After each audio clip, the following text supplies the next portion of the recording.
Hi and welcome back to another episode of Guhan Talks Digital. In this episode, we're going to be talking about the marketing campaigns of the brand Bharti Airtel.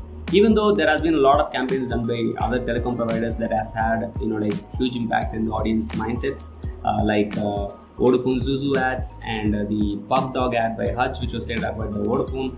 And Docomo came up with a very good campaign where they used regional brand ambassadors for their campaigns, like Vijay in Tamil Nadu and Ranbir Kapoor in Hindi.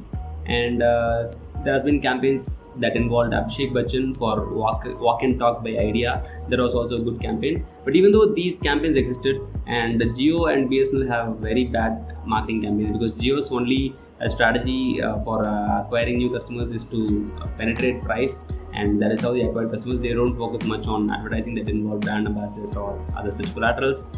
And BSNL, I don't know, they have used mera for their campaigns, and they even used Gana Ulaganathan from Tamil for one of the campaigns where they remixed like Valameen and Velagmeen, a popular song in Tamil. But Airtel has had its iconic moments through its campaigns, and it's still memorable, and a lot of people remember those ads. The brand recollection rate for Airtel's campaigns have significantly been higher. In 2002, I was around 8 years old, and when I went to Chennai, I was introduced to this Airtel caller tune, which was the first time I was hearing it. And as much as I liked it, the entire nation seemed to have loved the campaign. In that specific year, Airtel decided to have an emotional connect and a huge impact in the mindset of the audience, and it decided to rope in Rahman to create its iconic ringtone that will have sonic branding as a brand recollection factor to boost their sales and increase their customers. And it actually really worked well. Rahman really built an amazing campaign, and he composed the best of best, and it still holds the record for most number of ringtone downloads by any kind of music, overpowering iPhone's like ringtone and like Nokia's ringtone. And that is in fact a big achievement for the brand. This ringtone has literally millions of remixes available by a lot of DJs, a lot of music artists and producers that have advocated the brand by taking this music and like adding their flavor to it. And this tells how much of brand advocacy this music has built. Later in a few years, Airtel decided to rebrand its Bharti Airtel logo to a squiggly worm kind of thing, and I was not initially a fan of that, but later when I started to understand how branding should involve the new audiences and the modern day templates, and it was very essential for the brand to take such a decision. And right now I understand that having a modern logo is very relevant in this current scenario rather than its old logo which it had previously, which was like very primitive and was classic. After that, Airtel wanted to be a network that was specifically like meant for friends, so it launched a campaign called Har Ek Friend Zaroori Hota Hai, and this song was so popular amongst youngsters that this ad was literally a hit amongst the people, and it received amazing response from the audience. And a lot of young people who started using smartphones and they were getting into the internet culture started buying phones, and they opted for Airtel as their go-to device. After that, when a lot of other companies also started focusing more on internet connectivity and other services that people actually needed, Airtel actually positioned themselves as one of the leading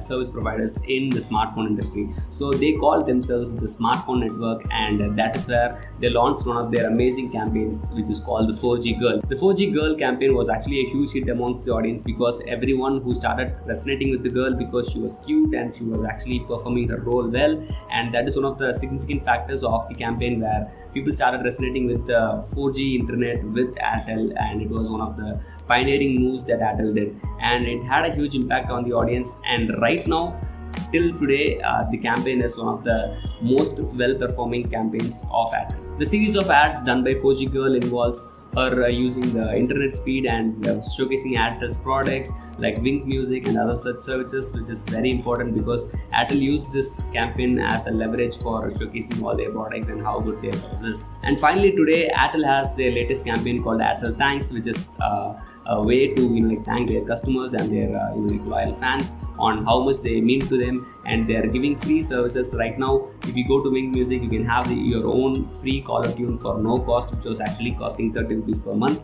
and a lot of other bundle packages, because Airtel is also trying to penetrate into the streaming market where they want to stream music and they want to stream movies. So they have an entire app for that, but they have not built it so efficiently that the audience actually have to adapt to it. But I think they have done some amazing campaigns, and that's what I wanted to talk today. I totally left out Airtel, didn't I? So Airtel also had its own kind of time where they had some good campaigns. They had like Jodi campaign where two SIM cards will have unlimited call times or something like that. But I think I just got reminded of that. That's all for today, and thank you for being in the video. If you have any thoughts on Airtel's branding campaigns from your perspective, you can let me know. And thank you so much. Until then, this is Guhan.